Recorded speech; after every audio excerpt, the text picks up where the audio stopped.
the foolish things we do. Yeah, the foolish things we do, male and female, for companionship, to be wanted, to be loved. That's going to be our topic today. I'm going to tell you a little story about a gentleman that I knew and all the pitfalls he went through to fill a void in his life, apparently. So here's how the story goes. One of my friends back in Texas, he was a supervisor over a company. And one of the employees underneath him, his wife worked for the Postal Service. And they had bought a Harley Davidson motorcycle. So on the weekends, they would go ride the bike, or whenever they got the good chance, enjoying life, loving every minute. And him and his wife, they would go take this bike on these rides and just having a good time. They've been married for years. They had one daughter together, and they had gave her a lot of attention because she was the only child. So on one weekend, they're out on their bike together and they have a wreck. He's thrown, she's thrown, she loses her life, he loses his leg. So it was a hard time, you can imagine. He goes through a lot of recovery, and being that she worked for the government, plus she had a good life insurance policy and she had benefits and everything, plus his job, he had insurance, and he lost a limb, he got paid for that. He ended up collecting out of that a pretty big sum of money. I don't know the exact amount or anything, but it was a sizable sum. So now he finds himself sitting at home, and for some reason he has started shunning his daughter. His daughter is already grown at this age, young adult, very young adult. She had gave birth to a little girl. Now you would think with the loss of his wife and that being his only child, that he would really embrace being a grandpa and really embrace his daughter-in-law, but instead he pushed it all out. So his daughter came to him even needing some help to get a stable place to live. He turned her away. Here's where the story goes for a twist. While he's sitting at home, he starts chatting up women online on these dating sites, right? And he thinks that he has found this wonderful woman, sexy, hot, young, that's willing to accept him with his leg gone and all, with all of his problems, that's willing to accept him. And she is in Africa, from South Africa, and she was supposed to be white, a white girl from South Africa, like Elon Musk, white dude from South Africa. So, man, he's chatting with her. No video calls now. This is the key thing. No video calls. He's chatting up with her. Man, they're chatting back and forth. Oh my God, he's in love. And she wants to come to America and see him as soon as possible. And she swears that she can do it. Just like so many, even here in this country, the Philippines, that are not on the up and up, will also swear they can do it. Oh, I can come there. Send me the money, right? Send me the money. So first, I can't keep chatting with you because I can't afford to keep paying my internet. Oh, no problem. I'll send you the internet money. My phone is giving problems and broken. It's just an old cheap phone, and I'm gonna still have a hard time communicating with you. What? Here's some money, wire it to you, go buy yourself the best phone. That way we can communicate, my love.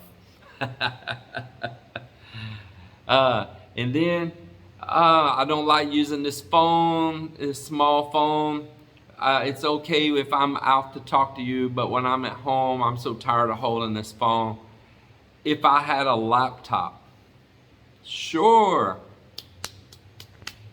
And buy you some clothes while you're at it, And what else you need? Here, I tell you what, I'm gonna send you like $7,000, and that should cover everything you need. So at this point in time, with these little sins he's been doing, he's already out $11,000, $12,000 with all of it together, because each time he gives a little extra money. And still, there's no video calls, okay? And they're having their little chats, and she's sending pictures, and my internet's not good enough for video, but here's pictures. And then it gets into the little romantic side, right? We're gonna have a little bit of online fun. Our relationships progress. I'm crazy about you, you're crazy about me. Let's do the wild thing through email, through chatting, through pictures. So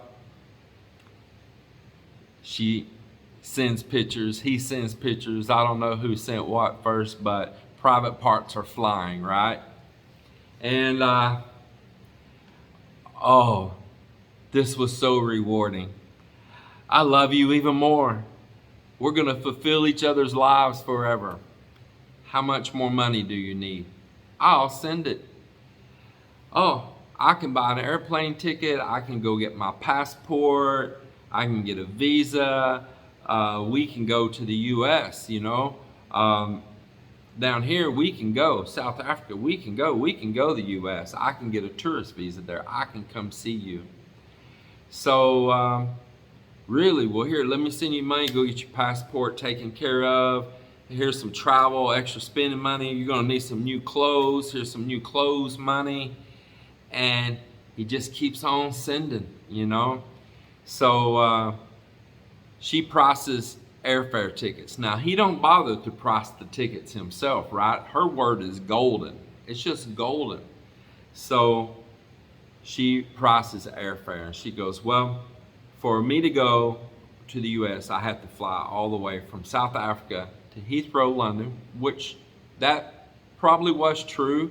I don't know how they've updated that, but I have a friend from Kenya, and he too, I remember him talking about having to fly in through Heathrow and then on to the U.S. So it made the journey really long because you're flying way far north, and Africa's a big continent.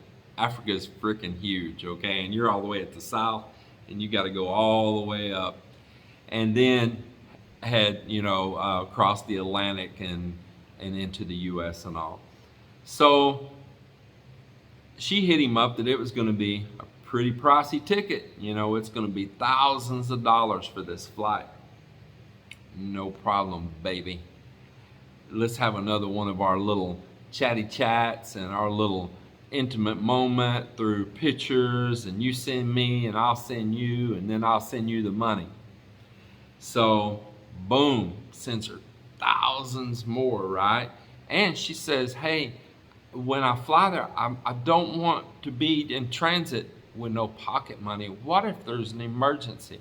Sure, I'll add that on there too. You're going to be traveling international. You might have to pay expensive taxis or hotels along the way and food. We're going to add a pretty good little extra on here for you. So then he's telling everybody, man, this badass girl is coming to the U.S. to be with me. She's going to be with me, man. No leg, no problem. Disabled, no problem. I'm a drunk, no problem. She just wants to be with me. She loves me. So she gives him an itinerary that she's going to be flying in, and you need to pick me up from the airport. So he's all excited. He's pumped up. He's told everybody he knows, even with them shaking their head. He don't want to hear any bad words from nobody at all. This is legit. You can't tell me it's not legit. I know you don't know. This is my love. So He goes to the airport and he waits her. And he waits her. And he waits her. And he continues to wait her. And it's nothing. He tries to talk to that airline, is this passenger on the airline? Well, they can't give him that information. But they said that particular flight has already landed, and in fact, it's already reloaded and went again. So he tries to reach her through his phone. There's no luck. There's just no responses. There's been no responses since the time that she was supposed to have departed from South Africa. So he goes home, and few days go by, and all of a sudden he gets a message. I'm so sorry, you won't believe what happened to me. They wouldn't let me go on from Heathrow onto the United States. They returned me back to South Africa. They said there was something wrong on my passport. I've got to get this all corrected, and then they will let me go on. And I lost the money on the tickets because I flew part of it, and they're not going to credit, and blah, blah, blah, blah, blah. And you're going to have to send me new money for a new ticket again. You're going to have to send me more passport money and more travel expenses, everything. I'm just so sorry. I wanted to be with you so bad. Can you do this? Well, I've been really disappointed for the past few days. And why are you taking so long to respond to me? Well, I didn't have no internet. I was in travel, and I didn't have any internet till I got back home. I couldn't connect at the airports. Okay. Sends her more money. A lot more money. A lot. So now here she goes again. It's supposed to be a new booking after she goes and gets her passport thing corrected, that there's some information wrong or something. So then in between there, hey, I got to pay my internet again. I got to do this again, that again. Just send. Well, then it's supposed to be flight time again. About another month or so is rolled around. It's time to spread those wings and fly from South Africa to Texas again. And she no-shows again. Of course, because she's never coming. Because she probably don't even exist. My friend, that was his boss, reached out to me and said, man, he reached out to me all along while this was happening. You need to talk to this guy. You need to give him some advice. He's being scammed, but he won't listen to nobody. But because you're an international traveler, because you go to the Philippines, all these things, you're kind of well versed with all of this. Maybe he'll listen to you. He didn't want to hear from me at all. In fact, when I tried to talk to him, he threatened to whoop my butt. Come beat me down with his crutches or something, He was a jerk, man, I'm telling you. So he did not want to hear it. And this is what happens. So many guys, they close their ears and everybody else is wrong. My girl is special. She's special. She's not a scammer. You're a fool. You're a fool. So, and I've had my share of this that I'll tell in a story also, but not in the kind of dollars we're talking about with this guy, but I have had my experiences long ago. So, but not like this kind of money. So he goes back home again from the airport, full again and empty-handed, and the bank accounts are getting lower and lower.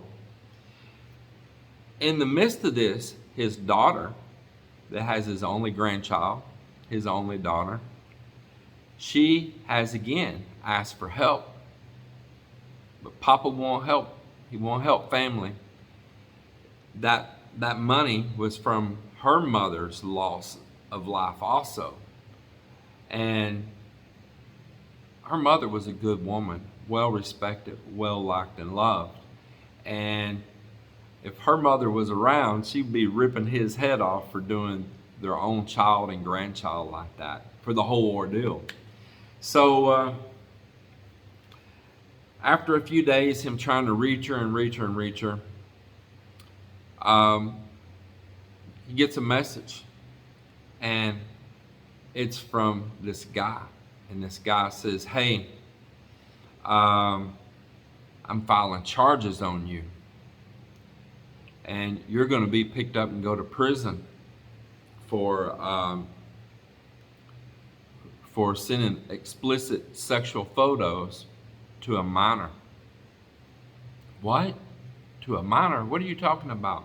I'm her uncle, I'm her guardian, her parents are gone, and I've got all these pictures you've been sending to this 16-year-old girl that are pretty explicit, and I've got all your conversations and all, and you're in trouble.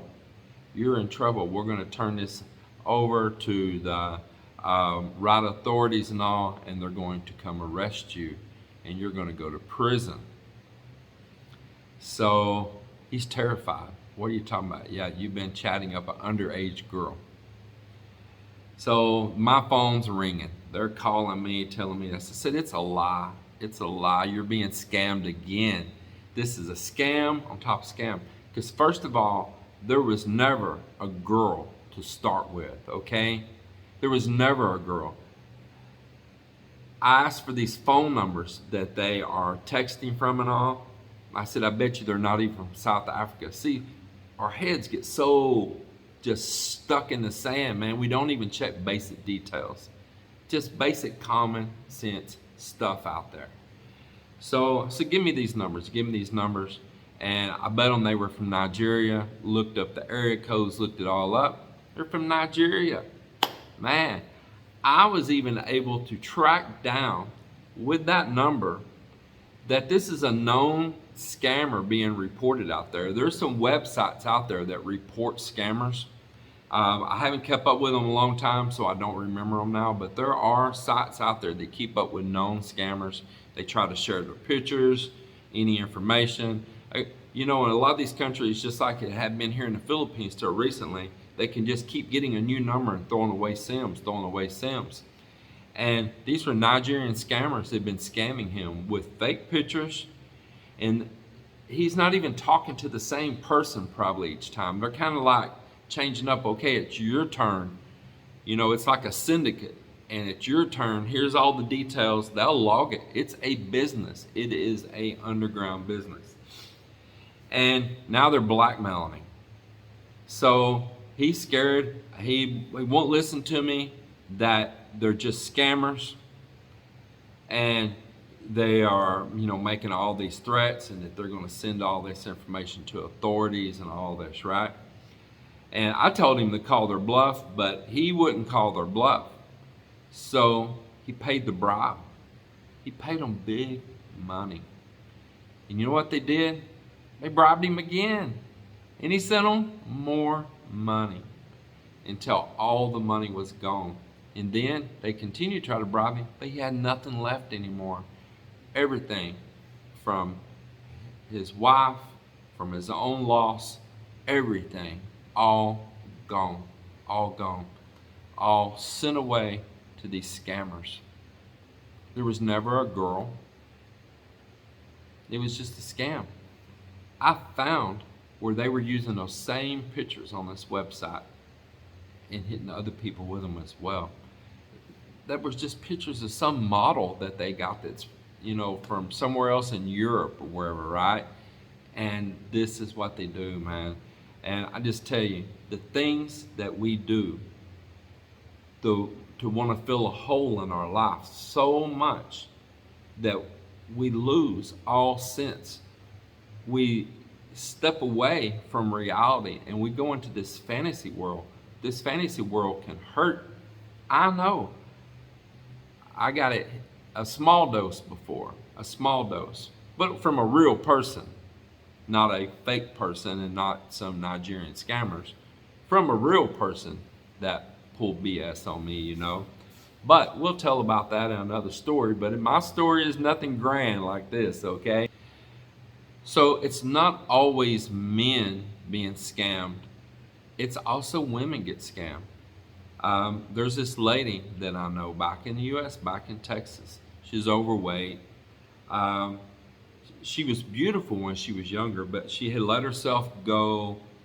Metabolism and time changes things too, you know, and She went from very beautiful when she was younger to now she's got not completely middle-aged, kind of early middle-aged maybe. She's got overweight. Her skin's got oily and, bad complex and all. And she kind of just compiled and quit taking care of herself to look like that beautiful person that she once was. She was still a good person in her heart. But once again, instead of making some effort in her own self to go on a diet, take more pride in your appearance, and once you go on a diet and you can stop and lose that weight, you'll pick up energy, your mood will come up, your personality will come up, your self-esteem will come up, and somebody's going to notice that, right? A good person's going to notice that, but you got to make a little effort. So she too was contacted by a Nigerian scammer, and it wasn't long until she sent this scammer that she thought is a white guy. She sent him $1,800, and she was about to send more, and the family intervened, and she just wouldn't believe it. You are wrong. This person's real, and they want to be with me, and they just need ticket money to get here. Yeah, it's a sad situation. The things that we will do to fill that loneliness void. Don't send money. Don't send money. Even if they video chat you, don't send money. Let me tell you about Melinda. I met Melinda in person right out here on this beach that we now live on. I didn't meet her through a dating site or nothing like that. We met by chance encounter down the beach here. I've told the story in the past. She never asked for anything. I did not flash any money in the Philippines. I didn't even wear any jewelry of any kind, no watches. I only wore old clothes. I didn't go stay in nice hotels or go to fancy resorts. I was very tight with that money, stingy or kuriput. So that's Philippines for stingy, kuriput. I didn't want to try to show off flashing dollars. Let me take you over here. Let me take you over here. We're going to wine you. I'm going to dine you. I'm going to show you I'm the rich cano. And we're going to live a swinging life, You set that precedence in the beginning.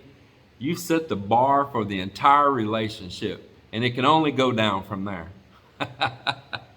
After we met here and we exchanged numbers, information, I told her I was in the city and if she wanted to come see me there. Well, she had to come up with either jeepney fare or taxi fare and all. She didn't ask from me, and I didn't offer to give it. But she made it up to the city and met me in the mall. And then once she was up there, I asked her just to hang with me, to stay the evening with me. It doesn't mean that we gotta there's nothing wrong with a little bump and grind, We weren't going to go down that road because that's not what I was wanting to do. Setting those precedents, I wanted to know her, and I knew that it was going to, as far out of the city as she lived, she was going to, it got late, it was going to be hard for her to travel back home. Buses shut down, taxis shut down, and it turns out in these little province towns like a ghost town at night. So I got us a room up in the city, and we hung out with each other, and she was a cool person, Still didn't give her no money, didn't take her out to no fancy meals or anything. We roamed around and did simple things, just simple stuff. So she made her return back out here the next day to her family. And I stayed with my friend Jonelle up in the city at his grandma's house, Filipino friend of mine, up in Molo. So we made a trip over to Guimaras Island with all of his family and his kids and his brother and everybody. I invited her to go, but she was shy to go with all of them, so she didn't go. And they were teasing me, that I'm really missing her, and I was. She was a cool person. I was really glad to meet Melinda. But once again, I still was not sending her no money or nothing. And then she asked me to come back and see her. So I came back here to Tigbawan and saw her. And our relationship began from there, and there was no money sending involved. She wasn't like, hey, I need this or I need that. Can you buy me this? I can only talk to you if you'll get this or that. It was nothing. She just talked to me without any money involved. And you see where we went with our relationship? She thought that I probably didn't even have 2 coins hardly rubbed together. In fact, she was being teased for dating the poor Cano. Yeah. And we come out with the wise relationship. We come out with the better relationship. I set the bar low, and it can only go up from there. All right? So let's be wise. Let's be so wise. Now, this turned into a long video. I'm going to wrap up with one more little story. 2 gentlemen saw Melinda and I back in Texas, okay? They popped up uninvited and all. We went and met with them to go eat. I said, hey, I'll meet you up in a place in the city, up in the town to go eat. And they wanted to pick my brain. Well, they told how that they're both coming to the Philippines and that they've already bought a farm. They are getting married, all of that. And they asked me if I knew where this town was. And they didn't even know what part of the country they bought a farm in. But they didn't send money over for a farm and all that. Well, it turns out this one gentleman's mother passed away, and instead of sharing the inheritance or anything like with his niece or anything like that, he sent the money to a girl in the Philippines that he don't even know, just knows through chat, that they're going to be married and live forever, and I'm going to come over there and retire, and hey, I'm going to go ahead and send you money to buy this farm that I don't even know where it is, the top of the country, the bottom of the country, in the mountains, you know, where it is, I have no clue. And I'm going to send you money to build a house on it too. And I just shake my head. They're not married. He's never met this person or nothing. And all I can do is shake my head. So I'm going to wrap this up. This is a 30-minute video just about. I appreciate you listening to what I have to say. Cool your heels. Take your time, get to know somebody. The best way is get on a plane, come over here, walk the streets, be kind, be a gentleman, don't be braggadocious, don't try to act like you're the new big shot in town. Just be cool, and you will find the person you're looking for. If you need to fill that hole in your life and you figure that somebody over here in this country or another country like this, wherever, even back home in your own country, don't start it out like that. Be wise. Take care, my friends. Hope you enjoyed this story. It's a real, true story. And look forward to the comments of what you have to say about it. We'll see you on the next one.